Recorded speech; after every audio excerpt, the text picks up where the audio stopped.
எல்லாருக்கும் வணக்கம். Local, national, international, multinational, multiverse இப்படி பல விஷயங்களை கிண்டி கொடுக்கப்படும் இடம் தான் இடம்பலம் ஹப். ஆனால் இதுவரைக்கும் ஆதரவு கொடுத்திருக்கிற நண்பர்களுக்கு நன்றி. இதுக்கு மேலும் இந்த மாதிரி நிறைய பயனுள்ள தகவல்களை, நிறைய இன்ட்ரெஸ்டிங்கான தகவல்களை தெரிஞ்சுக்கணும் அப்படின்னு விருப்பப்பட்டீங்க அப்படின்னா மேலும் இடம்பலம் சேனலுக்கு இது வரைக்கும் சப்ஸ்கிரைப் பண்ணாமல் இருக்கிறவங்களாம் சப்ஸ்கிரைப் பண்ணுங்க. கண்டிப்பாக எக்ஸ்பெக்டேஷன் இங்கே கிடைக்கும் அப்படின்றதை உறுதியுடன் தெரிவித்துக் கொள்கிறோம். வணக்கம் சுரேன். வணக்கம். என்ன அப்படின்னா லக்னோவில் ஒரு 4 பேர் அரெஸ்ட் பண்ணியிருக்காங்க. ஆமா ஆமா. சாஹிப் அப்படின்ற டெவில் அப்படின்ற ஒருத்தர், அர்பாப் அப்படின்ற ஒருத்தர், இன்னும் 2 பேர் வந்து விகாஸ் லோகேஷ் அப்படின்ட்டு 4 பேர் அரெஸ்ட் பண்ணியிருக்காங்க. இதுக்காக அப்படின்னா தீவிரவாத செயல்களில் ஈடுபடுறதா இருப்பதாக சந்தேகத்தின் பேர்ல anti terror squad ATS arrest பண்ணியிருக்காங்க. என்ன அவங்க பிளான், என்ன நடந்துச்சு கொஞ்சம் சொல்லுங்க பார்க்கலாம். இல்ல, இது வந்து இந்த கான்ஸ்பிரசி நான் எப்படி சொல்ல வரேன்னா, இந்த பர்டிகுலரா யூபி டெல்லி சம்பந்தப்பட்ட ரயில்வே ஸ்டேஷன்ல பிளான் பண்றதா இதுக்கு முன்னாடியே ஒரு வீடியோ நான் பண்ணியிருந்தேன். 6 பேர் திருப்பூர்ல இருந்து அரெஸ்ட் பண்ணாங்க, பங்களாதேஷிஸ்ன்னு சொல்லிட்டு. அந்த ரிப்போர்ட், அந்த இன்வெஸ்டிகேஷனும் என்ன சொல்லப்படுதுன்னா, ஸ்பிரிச்சுவல் பிளேசஸ் அண்ட் ரயில்வே ஸ்டேஷன்ஸை இவங்க டார்கெட் பண்ணிட்டு இருக்காங்கிறது அப்பயும் சொன்னாங்க. இப்போ அது ப்ரூவ் ஆயிடுச்சு. இன்னொரு 4 பேர் ஃபர்தரா மாட்டிருக்காங்க. அதுல நீங்க சொன்ன அந்த சாக்கிப் முக்கியமான நபர் வந்து ஒரு இடத்துல பார்பரா வேலை செஞ்சிருக்காரு. ஸோ அவர் தான் இதோட ஹெட். டெவிலுங்கிறது அவரோட பேஜோட பேரு. இன்னொன்று என்னன்னா, இவங்க வந்து லக்னோ ரயில்வே ஸ்டேஷன்ல ரயில்வே சிக்னல் இன்ஃப்ராஸ்ட்ரக்சர் இருக்கிற இடத்த ஜாம் பண்ணி ட்ரெயின் கொலிஷன். இது எப்படின்னா நேச்சுரலா நம்மளுக்கு வந்து இந்தியாவில் வந்து ட்ரெயின் கொலிஷன் வந்து பயங்கரமா நடந்துட்டு இருக்குன்னு தெரியும். அதோட சிக்னலை வச்சு ட்ரெயினோட டிஸ்டர்ப் பண்ணிடலாம் ட்ரெயினை அப்படிங்கிறது தான் பிளான். ஸோ தட் இது நேச்சுரலாகவும் இருக்கும் பார்க்கறதுக்கு அப்படின்னு இந்த கேங் பிளான் பண்ணியிருக்கு. நடக்கிறதுக்கு முன்னாடியே போலீஸ் வந்து பிடிச்சிட்டாங்க. அது போக இன்னும் கூட 2-3 விஷயம் சொல்றாங்க. இந்த கேஸ் சிலிண்டர்ஸ் ஏற்றிட்டு வர லாரிங்களை வந்து பிளாஸ்ட் பண்ணா அது சுற்றி இருக்கிற பப்ளிக் பயங்கரமா ஆகும் இல்லையா, அதனால அது ஒரு பிளான் பண்ணதான் சொல்றாங்க. பிடிச்சிருக்காங்க. ஏடிஎஸ்ன்றது போலீஸ் டிபார்ட்மெண்ட்லயும் இருக்கக்கூடிய ஒரு ஆன்டி டெரர் ஸ்குவாட். இவங்க எப்படின்னா எல்லா இடத்துலயும் இருப்பாங்க. இந்த மாதிரி நியூஸ் வந்தா இது வந்து ஸ்பெஷல் ஸ்குவாட், டெரரிஸ்டுக்கான ஸ்குவாட். இந்த ஸ்குவாட் வந்து அவங்க தான் அரெஸ்ட் பண்ணி 4 பேர் சஸ்பெக்ட் தான். ஆனா இவங்க என்ன எப்படி இதுல இன்னொன்னு என்ன சொல்றாங்கன்னா, இவங்களோட ஹேண்ட்லர்லாம் வந்து பாகிஸ்தான், ஆப்கானிஸ்தான்ல இருந்து இருக்காங்க. இது இன்னும் முக்கியமா பார்க்க வேண்டிய விஷயம், இதுல ரொம்ப ரொம்ப வெரி இம்பார்ட்டன்ட் என்னன்னா, இவங்க எல்லாருமே இன்ஸ்டாகிராம் அந்த மாதிரி சோஷியல் மீடியா அக்கௌண்ட் வழியா ரெக்ரூட் பண்ணிருக்காங்க. இவங்க கம்யூனிகேஷனும் சோஷியல் மீடியா வழியா தான். ஸோ உங்களுக்கு எந்த ஒரு டவுட்டும் வராது. ஒரு நார்மல் ஃபோன் காலோ அதுவும் கிடையாது. எல்லாமே இவங்களை ஹேண்டில் பண்ணது, ரெக்ரூட் பண்ணது. இதுல இன்னும் முக்கியமா பார்க்க வேண்டிய விஷயம், பொதுவாகவே டெரரிஸ்ட்னா எந்த நேம்ஸ் இருக்கும் நீங்க பொதுவா சொல்றேன். சரி, 2 ஹிந்து நேம்ஸ் இருக்கு. இதுல 2 அதுவும் புது நேம் இருக்கு. நான் என்ன சொல்ல வரேன், இப்போ அது அந்த காலம் போயிடுச்சோ அப்படின்னு எனக்கு ஒரு டவுட். இதுல எல்லாருமே இப்போ வந்து சோஷியல் மீடியால எப்படி நான் நிறைய வீடியோல சொல்லியிருக்கேன், கஷ்டப்படுறவனெல்லாம் ரெக்ரூட் பண்ண ஆரம்பிச்சிட்டாங்க. எவன் கஷ்டப்படுறானோ, பணம் இல்லையோ, பண தேவை இருக்கோ, நான் இருந்தா என்ன செத்தா என்ன, எனக்கு பணம் தான் முக்கியங்கிற ஆளுங்க இருக்காங்க இப்போ. ஸோ இந்த மாதிரி எக்ஸ்ட்ரீமிசத்தை உள்ள வச்சுக்கிட்டு வரக்கூடியவங்களும் இருக்காங்க. ஆமா, இந்தியாவை பத்தி கவலை இல்லாம நம்ம இது பண்றதுனால இந்தியாவுக்கு நம்ம ஒரு துரோகம் பண்றோங்கிறது இல்லாம பணம் கஷ்டத்தை முன்னிலைப்படுத்தி அந்த மாதிரி நிறைய இது நான் பார்த்திருக்கேன், நிறைய கேள்விப்பட்டு தான் இருக்கேன். ஸோ 2 குரூப் ஆஃப் பீப்புள் இருக்காங்க நம்மளால பார்க்க முடியுது. ஒன்று வந்து இந்தியாவுக்கு உண்மையிலேயே எதிரியா பார்க்கக்கூடிய, அதாவது அவங்களோட குரூப் வந்து ஒரு விஷயம் கேள்விப்பட்டேன், அவங்களுக்கு எப்படி இன்ஃப்ளூயன்ஸ் பண்றாங்க அப்படின்னா, சோசியல் மீடியால அவங்க அதை பத்தியான செய்திகளை, எக்ஸ்ட்ரீமிசம் பத்தியான செய்திகளை வந்து அதிகமா போட்டு அவங்களை வந்து உள்ளுக்குள்ள ஷார்ப் பண்ணிக்கிட்டே இருக்கிறது, அதை ஏத்திக்கிட்டே இருக்குது. இப்படி ஒரு குரூப் வருது. இன்னொரு குரூப் வந்து வெறும் எந்த ஒரு மோட்டிவும் இல்லாம வெறும் பணத்துக்காக மட்டுமே பயன்படுத்துற ஒரு குரூப் இருக்கு இல்லீங்களா? அது இது நீங்க சொல்ற மாதிரி போஸ்ட் கன்சப்ஷன் எப்படின்னா, அல்காரிதம் எப்படி இருக்கும்னு தெரியும். நீங்க என்ன பாக்குறீங்களோ அது சம்பந்தப்பட்ட போஸ்ட் தான் வரும். நீங்க ஒன்ஸ் அந்த மாதிரி போஸ்ட் உங்களுக்கு பிடிச்சி போச்சுன்னா உங்களோட திங்கிங்கே மாத்திடும். தொடர்ந்து அந்த மாதிரி தான் வரும். நீ இப்படி பண்றதுதான் கரெக்ட். அவங்க என்ன ஸ்லோவா அந்த கொள்கைக்குள்ள போயிடுவாங்க. ஆமா, அதுக்குள்ள போயிட்டு அதுதான் கரெக்ட் நம்ப ஆரம்பிச்சிருவாங்க. அதுக்கு உதாரணம் தான் இது. நான் என்ன சொல்றேன், இந்த சஸ்பெக்ட் கிட்ட இருந்து இன்னும் நியூஸஸ் எல்லாம் வெளில வரணும். ஆனா அதுல ப்ரூவ் பண்ணிருக்காங்க, பாகிஸ்தான் ஹேண்ட்லர் இருக்காங்க, guided by Pakistan and Afghan ஆளுங்க. இவங்க வந்து அங்கேருந்து ஆப்ரேட் பண்ணதா நிறைய அவங்களுக்கு வந்து இன்ஃபர்மேஷன்ஸ் எல்லாம் கிடைச்சிருக்கு. இது ஒரு பக்கம். இன்னொரு பக்கம் எப்படின்னு பாத்தீங்கன்னா, நம்ம டிஃபென்ஸ் மினிஸ்டர் நம்ம நேற்று வீடியோல சொல்லியிருந்தாரு, இது நம்ம சும்மா இருந்தா நம்மள வந்து கலாய்ப்பாங்களே அப்படின்னு சொல்லிட்டு அவங்க டிஃபென்ஸ் மினிஸ்டர் அவர் ஒரு ஸ்டேட்மெண்ட் கொடுத்துருக்காரு. அவர் பேர் வந்து பாத்தீங்கன்னா கவாஜா ஆசிஃப். அவர் என்ன சொல்றாருன்னா, if India plans some false flag operation through their own men or through the Pakistani people in their detention by planting bodies somewhere and claiming they were terrorists who had done so and so. Pakistan will take it to Kolkata. நீங்களே ஆளை போட்டு நீங்களே ஒரு பிளானை போட்டு நீங்களே ஏதாச்சும் ஒரு சேதாரத்தை பண்ணிட்டு பழிய தூக்கி பாகிஸ்தான் மேல போட்டீங்கன்னா அப்படின்ற மாதிரி தான் சொல்ல. அது சொல்லும் போது அவருக்கே சிரிப்பு வந்திருக்காதா? எனக்கு நான் அதான் யோசிக்கிறேன், வேற வேலை இல்லையா எங்களுக்கு? நாங்க வந்து பாகிஸ்தான்ல இருக்கிற நீங்க தான் பாகிஸ்தானி ஆளுகள்லாம் நார்மலா எப்படி இருக்கணும்? நீ ஒரு நல்ல ஒரு கண்ட்ரி இருக்கு நல்லது பண்றேன்னா அவங்க வந்து உனக்கு உண்மையா இருப்பாங்க. இப்படி இந்தியனா இருக்கிற நம்மளுக்கு என்ன பெருமை? நம்ம இந்தியாவுக்கு உண்மையா இருக்கிறது தான் நம்மளுக்கு பெருமை.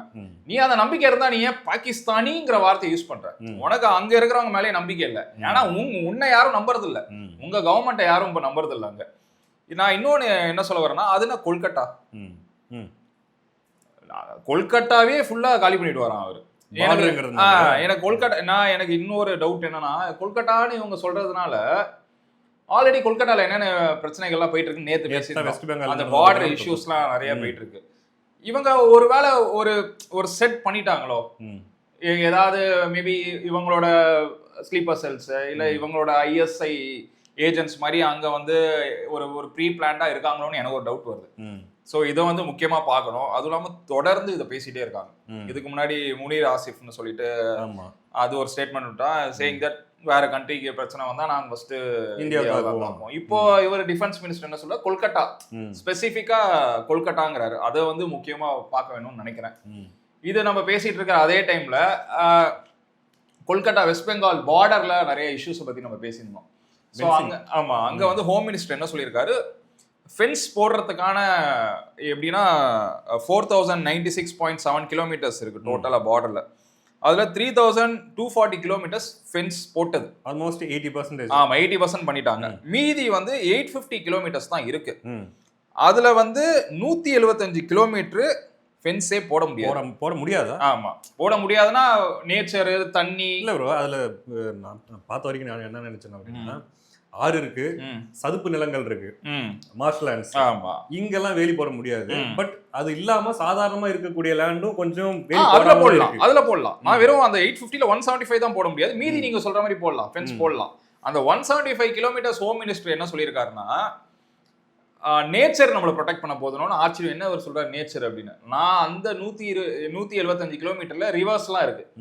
ஸோ அந்த இடத்துல எல்லாத்துலயும் ரெப்டைல்ஸ் அண்ட் குரோக்கடைல்ஸ் வந்து சேஃப்கார்ட் பண்ண, முதலைகளும் பாம்புகளும் அதை விடலாம். ஏன்னா அந்த பார்டர்ல நிறைய பேர் வந்துட்டு போறாங்க, அந்த பங்களாதேஷிஸ் உள்ள. அதுவும் இல்லாமல் நிறைய வெஸ்ட் பெங்கால்ல இருக்கிற லீடர்ஸ்லாம் நிறைய பேர் என்ன பேசுறாங்க, நான் வெஸ்ட் பெங்கால பங்களாதேஷா ஆக விட மாட்டேன், அது வந்து வெஸ்ட் பெங்கால் பங்களாதேஷா ஆக போகுது, அந்த மாதிரி போயிட்டு இருக்கு நிலைமை, நான் அதை ஆக விட மாட்டேங்கிறதுனால இந்த வெஸ்ட் பெங்கால்ல இதையும் ஹோம் மினிஸ்டர் ரெஸ்ட் பண்றாரு. அந்த 175 கிலோமீட்டர்ல ரெட்டைல்ஸ் அண்ட் நான் குரோக்கடைல்ஸ் விட போறேங்கிறது ரொம்ப பயங்கரமா பேசப்படுது. ஏன்னா என்ன பார்டர் செக்யூரிட்டிக்கு ஒருத்தவங்க ஒன்னொன்னு யோசிப்பாங்க.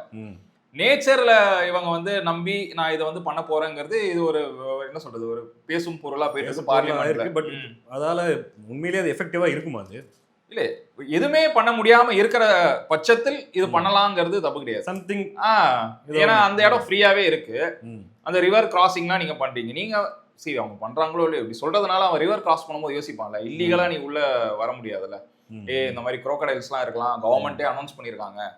அதனால ஒன்ஸ் ட்வைஸ் யோசிச்சு தான் இறங்குறானோ இல்லையோ, பட் ஸ்டில் இந்த மாதிரி இன்ஃபர்மேஷன்னால என்ன ஆகும், அவன் வந்து ஓகே இதெல்லாம் அவங்க பண்ண போறாங்க, இனிமே it's not going to be easy crossing the பார்டர்னு அவனுக்கு ஒரு ஃபியர் இருக்கும். இதுவும் இல்லாம இந்த பர்டிகுலர் பார்டர்ல நிறைய இஷ்யூஸ் நம்ம முன்னாடியே பேசிட்டே இருந்தோம். இவங்க இந்த ஸ்டெப்பு வந்து நிறைய எடுக்கிறதுக்கு இன்னொரு காரணம் இருக்கு. ஒன்று வெஸ்ட் பெங்கால் எலெக்ஷன் வருது, அதுவும் ஒரு முக்கியமான இருக்கும். வெஸ்ட் பெங்கால்ல இருக்கிற மக்களுக்குலாம் ஒரு பயம் இருக்கு, பங்களாதேஷோட தாக்கம் நிறைய இருக்குன்னு அவங்களும் நம்புறாங்க. ஸோ இந்த எலெக்ஷன் டைம்ல இந்த மாதிரி ஒரு அனௌன்ஸ்மெண்ட் வெஸ்ட் பெங்காலை பத்தி, அதுவும் இல்லாமல் பாகிஸ்தான் வந்து கொல்கட்டாவை டார்கெட் பண்ணுது. ஸோ அப்போ ஏதோ இருக்குன்னு தான் நான் நம்புறேன். ஏதோ ஒரு பிரச்சனை போயிட்டு இருக்கு, ஒரு ஓவராலா ஒரு டெரரிசமோ தாண்டி ஏதோ ஒரு பாலிடிக்ஸ் இருக்கிற மாதிரி தான் தெரியும். ஆமா அது இருக்கு. ஏன்னா அவங்க கரெக்ட் டைம்ல பாருங்க எல்லாமே சிங்க் ஆகுது வெஸ்ட் பெங்கால் ஒட்டி. இன்னொன்னு ப்ரோ, நீங்க சொன்னீங்கல்ல வெஸ்ட் பெங்கால வந்து இன்னொரு பங்களாதேஷ் ஆக்க விட மாட்டோம் அப்படின்னு சொன்னது யாரு? ஒரு ஆக்டர் பொலிட்டிஷியன். இவர் பேர் என்னன்னா மிதுன் சக்கரவர்த்தி. இவர் பாஜகவில் சேர்ந்தவர். அவர் ஒரு நடிகரும். அவர் என்ன சொல்றாரு, இந்த மாதிரி அந்த இல்லீகல் இமிகிரேஷனை பத்தியும் அவர் அட்ரஸ் பண்றாரு. இந்த இடத்துல நிறைய பேர் வந்துட்டு இருக்காங்க, அது போக கல்ச்சர்லாம் மாறுது கொஞ்சம் கொஞ்சமா. ம். West Bengal culture completely different. So நீங்க அவர் இல்லீகல் இமிகிரன்ஸ் சொல்றது யாருன்னு உங்களுக்கு புரியும்னு நினைக்கிறேன். ம். பங்களாதேஷ்ல இருந்து வர, ஆமா. ஸோ அவங்க வர வர என்ன ஆகும், இந்த ட்ரெடிஷ்னல் கல்ச்சர் டிமினிஷ் ஆகுதுங்கிறாரு. ம். அது மெயின். அதுக்கப்புறம் அது போக போன வீடியோலயே டிஸ்கஸ் பண்ணோம், இல்லீகல் ஆக்டிவிட்டிஸ் நிறைய நடக்குது. ம். இதை அலோவ் பண்றாங்க பேக்கப்போட. அதையும் அவர் சொல்றாரு. அவர் என்ன சொல்றாரு, இந்த மாதிரி நீ அலோவ் பண்ண வெஸ்ட் பெங்கால் வந்து ஒரு நெக்ஸ்ட் பங்களாதேஷ் ஆயிடும், அதை நான் அலோவ் பண்ணவே மாட்டேன். இதுக்கான எல்லா சீரியஸ் ஆக்ஷனும் சென்ட்ரல் கவர்மெண்ட்ல இருந்து இந்தியன் கவர்மெண்ட் ஹெல்ப் பண்ணணும்னு சொல்லிட்டு அவரும் குரல் வைக்கிறாரு. அவர் ஏன்னா ஒரு செலிபிரிட்டினால அது இன்னும் கொஞ்சம் ரீச் அதிகமா இருக்கு அவர் சொல்றது. அதிகமா இருக்கு. இப்போ இதுல என்ன ஒரு சின்ன ஒரு கான்ட்ரடிக்ஷன் அப்படின்னா, பிஜேபியை வந்து இது வெஸ்ட் பெங்காலுக்குள்ள அலோவ் பண்ணக்கூடாது, அவங்களுக்கு அதிகாரத்தை கொடுக்க கூடாதுன்றதுக்கு மம்தா பானர்ஜி என்ன காரணம் சொல்றாங்க அப்படின்னா, அவங்க வந்தாங்கன்னா நம்மளோட கல்ச்சரை வந்து நாசம் பண்ணிடுவாங்க, வெஸ்ட் பெங்காலோட கல்ச்சரை வந்து அழிச்சிருவாங்க அவங்க. இப்ப இவரு பிஜேபி சப்போர்ட், இவரு என்ன சொல்றாரு, ஆல்ரெடி கல்ச்சர் அழிஞ்சிட்டு இருக்குது, இல்லீகல் இமிகிரன்ட்ஸால இங்க கல்ச்சரல் அழிஞ்சிட்டு இருக்குது அப்படின்ட்டு அதே காரணத்தை இவரும் சொல்றாரு. ஆனா பாத்தீங்கன்னா இவங்க அந்த இல்லீகல் இமிகிரன்ட்ஸை பத்தி அதிகமா பேசுறாங்க பிஜேபி சைட்ல இருக்கவங்க. பட் டிஎம்சி அந்த அளவுக்கு அதை பத்தி பேசுதா, அதை பத்தி ஏதாவது? இல்ல, அவங்க பேச மாட்டாங்க. நான் அது வந்து சைடு நம்ம எடுக்க வேணாம். அதுல நான் என்ன சொல்ல வரேன், உண்மை என்ன அப்படின்னு தெரிஞ்சுக்கிறதுக்காக நான் கேட்கல. இல்ல, உண்மை நம்மளுக்கு நான் பொதுவா சொல்றேன், நம்ம இதுல சைடு எடுக்க முடியாது. ஒரு இந்தியாவில நடக்கிற ஒரு தேர்தல், அதனால நம்ம என்ன பண்ணுவோம், எது நல்லது எது கெட்டதுன்னு பேசுவோம். இல்ல ப்ரோ, நான் எலெக்ஷன் பேசல, நான் கேட்கல. ஜெனரலா டிஎம்சியோட ஸ்டாண்ட், இந்த டிஎம்சி ஸ்டாண்ட் என்னன்னா, அவங்க இதை தான் சொல்றாங்க. நம்ம பேசணும்ல, இந்த மாதிரி மம்தா என்ன சொல்றாங்க, நீங்க வந்து உன்னை மீன் சாப்பிட விட மாட்டான், கறி சாப்பிட விட மாட்டான் அப்படின்னு சொல்லி இது ரிப்பீட்டடா நிறைய இடத்துல பேசிட்டே இருக்காங்க. இவங்க என்ன சொல்றாங்க, சரி அதெல்லாம் நீ சொல்ற, பங்களாதேஷிஸ் இமிகிரன்ஸ் எவ்வளவு பேர் இல்லீகலா உள்ள வந்துட்டு இருக்காங்க, இதனால என்ன ஆகும்? நேச்சுரலா யோசிச்சு பார்த்தோம்னா, அவங்க ஆளுங்க நிறைய வர வர உன்னோட ட்ரெடிஷனல் கல்ச்சர், உண்மை என்னன்னா அதுதான் பிராக்டிகல் திங்கிங். இது வந்து அடிச்சலாம் உள்ள யாரும், உண்மை அங்க இருக்கிற வெஸ்ட் பெங்காலிஸ்க்கே தெரியும், பங்களாதேஷிஸ் உள்ள நிறைய பேர் வந்துட்டு இருக்காங்க. இந்த பிரச்சனை இப்பெல்லாம் இல்ல, ரொம்ப காலமா போயிட்டு இருக்கு. அவங்க வந்து கொஞ்சம் கொஞ்சமா அவங்க பிசினஸ்லாம் உள்ள கொண்டு வராங்க. அதுவும் இல்லாம ஒரு பெரிய ட்ரேட் ரூட் அது, அந்த பார்டர். அந்த பார்டர்ல வந்து இந்த கல்லெல்லாம் இருக்குல்ல, இந்த மாதிரி நிறைய அவங்க பங்களாதேஷ்க்கு போகும். அந்த கல்லு மட்டும் இல்லாம நிறைய அதர் இல்லீகல் ஆக்டிவிட்டிஸ் நடந்துட்டு இருக்குங்கிறது வெஸ்ட் பெங்கால் மக்களுக்கும் தெரியும். ஸோ இந்த எலெக்ஷன்ல அவங்க எப்படி யோசிச்சு, ஏன்னா இவ்வளவு வருஷம் அவங்க டிஎம்சி என்னென்னலாம் ஒரு இங்க நம்ம பிளான் பண்ற மாதிரி அவங்க ஒரு பிளான் பண்ணி அரசியல் பண்ணியிருந்தாங்க. அது கொஞ்சம் கொஞ்சமா வெளியில வருது. இப்போ தமிழ்நாட்டை எடுத்துக்கிட்டீங்கன்னா எப்படி வந்து இந்த வடக்கர்களுடைய வருகை, அது வந்து அதுக்கு எதிரான ஒரு ப்ரொபகண்டான்றது இங்க இருக்கு. ஆமா, இருக்குவா, மோசமா பேசுறாங்க. அவங்களோட எண்ணிக்கை தமிழ்நாட்டுல அதிகமாக ஆக ஆக அவர்களுடைய ஆதிக்கம் அதிகமாயிட்டு போகும். அப்புறம் அவர்களுடைய ஆதிக்கம் அதிகமாகி போச்சுன்னா நாளைக்கு கவர்மெண்ட்டை ஃபார்ம் பண்றது யாருங்கிற இடத்த டிசைடிங் ஃபேக்டராவே அவங்க மாறதுக்கு ஒரு சான்ஸ் இருக்குது அப்படின்ட்டு ஒரு விழிப்புணர்வு அப்படின்ற மாதிரி இங்க தமிழ்நாட்டில் இருக்குது இல்லையா? அதே மாதிரி அங்க பங்களாதேஷ் இமிகிரன்ஸுக்கு எதிராக அந்த மாதிரி ஏதாச்சும் இருக்கா? ஆக்சுவலா பார்க்கப்படுது, நீங்க சொல்ற அதே இதுதான். ஏன்னா இங்கேயும் அங்கேயும் ஒரே ஸ்டாண்ட் நம்ம பேசணும்ல, anti BJP stand. So anti BJP stand எதுல வந்துருது, மைனாரிட்டி சப்போர்ட்னு வந்துருது. இங்க வந்து நார்த் இந்தியன்ஸ் வர்றதுனால பிஜேபிக்கு பாசிட்டிவிட்டி அதிகமா இருக்குன்னு நம்ம இங்க கிளைம் பண்றோம். அங்க பங்களாதேஷிஸ் இமிகிரன்ஸ் உள்ள வரதுனால மைனாரிட்டி ஓட்ஸ் அதிகமா வருதுன்னு அவங்களுக்கு ஒரு பிளஸ். டிஎம்சிக்கு சப்போர்ட் அதிகமா போகுது அப்படிங்கிற மாதிரி போகுது. பிஜேபி அந்த குற்றச்சாட்டு இங்கேயாவது இந்தியாவுக்குள்ள வராங்க. என்னதான் இவங்க ரொம்ப, நான் அது ஒரு தனி டாபிக்கா எடுத்து வச்சிருக்கேன்.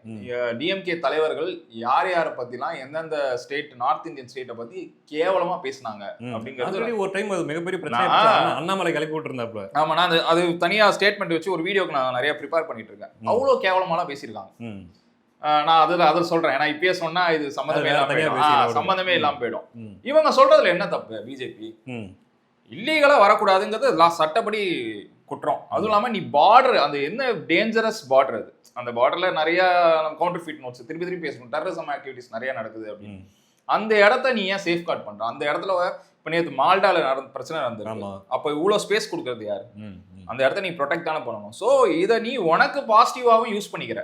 நான் சொல்ல டிஎம்சி சொல்றேன், அவங்களுக்கு சாதகமாவும் யூஸ் பண்றதாதான் இவ்வளவு வருஷமா எல்லாம் பேசிட்டு இருக்காங்க. நானும் அதை அப்படிதான் பாக்குறேன் ஒரு ஆங்கிள். ஏன்னா இந்த நியூஸ் வந்து இன்னைக்கு நேரத்தெல்லாம் இல்லை, இது என்னைக்கோ ஒரு நாள் நம்ம கேட்கறோம்னா அது போய் அரசியலுக்காக பண்றாங்க. எவ்வளோ பேர் நம்ம கேட்டிருக்கோம். கேரளால இருக்காங்க இல்லீகல் பங்களாதேஷிஸ், தமிழ்நாட்டில் இருக்காங்க, பெங்களூர்ல இருக்காங்க. இந்த மாதிரி இந்தியாவில் எவ்வளோ இடத்துல வந்து ஃபேக் ஆதார் கார்டோட மாட்டின நியூஸ்லாம் நம்ம பார்த்துட்டு தான் இருக்கோம். ஸோ இப்போ உண்மை தானே, இது ஒன்றும் பொய் கிடையாது, இது ஒன்றும் அரசியலுக்கான ஒரு இது கிடையாதுல்ல. உண்மையிலேயே அவங்க உள்ள வராங்க. ஸோ அவங்க உள்ள வர வர என்ன ஆகுது, உங்களோட கம்ப்ளீட் இதுவே மாறுது தானே. அவங்க உள்ள வரவங்களும் யோசிக்கலாம் இல்லையா? யாரு நமக்கு சாதகமான ஆள் இருந்தா நம்மளால ஃப்ரீயா உள்ள போயிட்டு வர ஆமா. முடியும் அப்படிங்கறதையும் அவங்க திங்க் பண்ணாங்க. ஆமா. இப்போ ஒண்ணும் இல்லைங்க, டிஎம்கே தெலுங்கு வாக்காளர்களை குறிவைத்து 10 தொகுதிகளை தேமுதிக கொடுத்து அந்த 10 தொகுதிகள்ல 8 தொகுதிகளை தெலுங்கு சமுதாயத்திற்கு ஆமா. அந்நியார் அவர்கள் கொடுத்துருக்காங்க இல்லையா, டார்கெட் ஓட்டு. அந்த மாதிரி கூட ஒரு கால்குலேஷன் அங்க ஃபியூச்சர்ல பண்ணலாம். எக்ஸாக்ட்டா சொன்னீங்க. ஃபியூச்சர்ல பண்ணலாம். இதுக்கான ஃப்ரீடம் கொடுத்த டிஎம்சி தலைவர் வாழ்கன்னு கூட சொல்லுவாங்க நாளைக்கு. அவங்களால தான் நாங்க வந்தோம் உள்ள. ப்ரோ இதாச்சும் ஒரே கண்ட்ரி ப்ரோ, வேற வேற ஸ்டேட், பட் அது வேற நாடு. அது ஆமா, ப்ராப்ளமேட்டிக். அது இஷ்யூஸ் போயிட்டு இருக்கு. இஷ்யூஸ் போகாம இருந்தா பரவாயில்ல. ஹேண்ட்லெஸ் அங்கேயும் இருக்காங்க. இது ஓவராலா நம்ம வந்து கேர்ஃபுல்லா தான் இருக்கும். இப்போ நிறைய பேர் சொல்றாங்க இல்லீகலா இங்கேருந்து போனாங்க, மிசோரம் போனாங்க, அங்க வந்து நிறைய பேரை வந்து ட்ரெயின் பண்றாங்க. அதுவும் தப்பு தானே. அதையும் தான் கேட்குறாங்க, என்னைய அரெஸ்ட் பண்ணுது, இதை பத்தி அதுவும் பேசுது. இந்த மாதிரி இல்லீகலா வர்றது ஆப்வியஸா தப்பு. இன்ஃபேக்ட் இந்தியா வந்து ஒரு ஈஸியா விசா கிடைச்சி உள்ள நீங்க வரலாம். அவ்வளவு ஸ்ட்ரிக்ட் கிடையாது. யூஎஸ்லாம் போவே முடியாது. சரியா, யூஎஸ்லாம் அவ்வளோ ஸ்ட்ரிக்ட். இந்தியா வந்து அவ்வளோ டிப்ளமேட்டிக். சிட்டிசன்ஸ் வந்தா கூட வெல்கம் தான் பண்ணோம். ரொம்ப இந்த ஸ்க்ரூட்டினைசிங் செக்கிங்லாம் வந்து ரொம்ப ரொம்ப ரொம்ப கம்மி. அப்படி இருக்கும் போதே நீ இல்லீகலா வரனா நீ எதுக்கு வரணும்?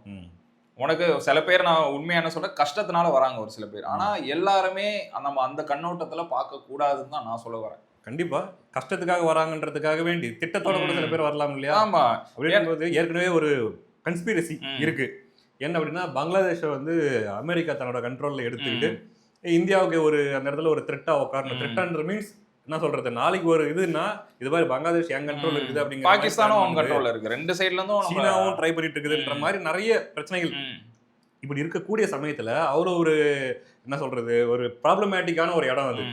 அப்போ அதை கொஞ்சம் ஸ்ட்ரிக்டா பார்க்க வேண்டிய கடமை ஒரு நாட்டோட தலைவருக்கோ அல்லது தலைமைக்கு இருக்குது. கண்டிப்பா கண்டிப்பா கண்டிப்பா எக்ஸாக்டா சொன்னீங்க. கண்டிப்பா. அதுவும் இல்லாம அந்த ஸ்டேட்டை ஆளக்கூடிய சீஃப் மினிஸ்டருக்கு அந்த ரெஸ்பான்சிபிலிட்டி ரொம்ப அதிகமாவே இருக்கணும். ஏன்னா அவங்க இது பண்ணாத காரணத்தினால்தான் இவ்வளவு இஷ்யூ போயிட்டு இருக்குன்னு தான் நான் பாக்குறேன். ஏன்னா அவங்க இதெல்லாம் பண்ணியிருந்து அதை இதை மறைக்கிறதுக்கு நிறைய விஷயம் பண்ணிட்டு இருக்காங்க. அந்த அரசியல் வந்து நம்ம டே டு டே இப்ப ஃபாலோ பண்ற மாதிரி நம்ம பண்றோம்னா கிடையாது. ஓரளவுக்கு நம்ம நியூஸ் கேள்விப்படுறோம். அந்த நியூஸை வச்சு நான் கணிக்கிறது அதுதான். அங்க இருக்கிற பங்களாதேஷிஸை நீங்க இன்டென்ஷனலா அலோவ் பண்றீங்க. அது பண்றதுனால உங்க அரசியலுக்கு அது சாதகமா ஆகுது. சோ இந்த பாயிண்ட் அங்கேயே முடிச்சிட்டு, இந்த மாதிரி இல்லீகலா வரவங்க என்னைக்கா இருந்தாலும் சட்டத்துக்கு பதில் சொல்லி தான் ஆகணும். அதாவது அலோவ் பண்றாங்களா பண்ணலையா அப்படிங்கிறது வந்து நம்ம உறுதியா சொல்ல முடியல. பார்க்கும்போது அப்படித்தானே சந்தேகம் வருது. அந்த ஒரு என்ன சொல்றது, ஒருவேளை இருக்குமோ அப்படிங்கிற கேள்வி வருது இல்ல. அதுக்கே முதல்ல நீங்க அலோவ் பண்ணக்கூடாது இல்லையா? அந்த ரெஸ்பான்சிபிலிட்டி ஒரு ஸ்டேட்டோட தலைவரா உங்களுக்கும் இருக்கணும் இல்ல. அப்படின்னும்போது பார்க்கலாம், இப்படிலாம் பிரச்சனை போயிட்டு இருக்குது. நல்ல வேலை முன்கூட்டியே ஃபாலோ பண்ணி அது என்ன ஏதுன்றது டீட்டெயிலாம் ரொம்ப டீட்டெயிலா ஆராய்ச்சி பண்ணி பார்த்து அந்த 4 பேரை பிடிச்சிட்டாங்க. ஏடிஎஸ் வந்து பிடிச்சிட்டாங்க. ஒரு வேலை அவங்க சொல்ற மாதிரி அந்த மாதிரி ட்ரெயின் கொலிஷன் ஆகிற மாதிரியோ அல்லது மற்ற மாதிரி ஏதாச்சும் பிரச்சனை வந்திருந்தா எத்தனை உயிர்கள் அப்படின்றதெல்லாம் நம்மளால யோசிச்சு கூட முடியாது. ஒரு நிம்மதி இல்லாத சூழ்நிலை கிரியேட் ஆகுது. இதை அவங்க பயன்படுத்திப்பாங்க. இப்போ வந்து ஒரு ட்ரெயின் கிராஷ் ஆகுதுன்னா அந்த ஒரு சீரியஸ் சிச்சுவேஷனை பயன்படுத்தி என்ன வேணாலும் பண்ணலாம். ஏன்னா நேஷனல் அட்டென்ஷன் அதுல இருக்கும். அந்த டைம்ல இவங்க வந்து அதர் ஆக்டிவிட்டிஸ் பண்றதுக்கான இது ஈஸி.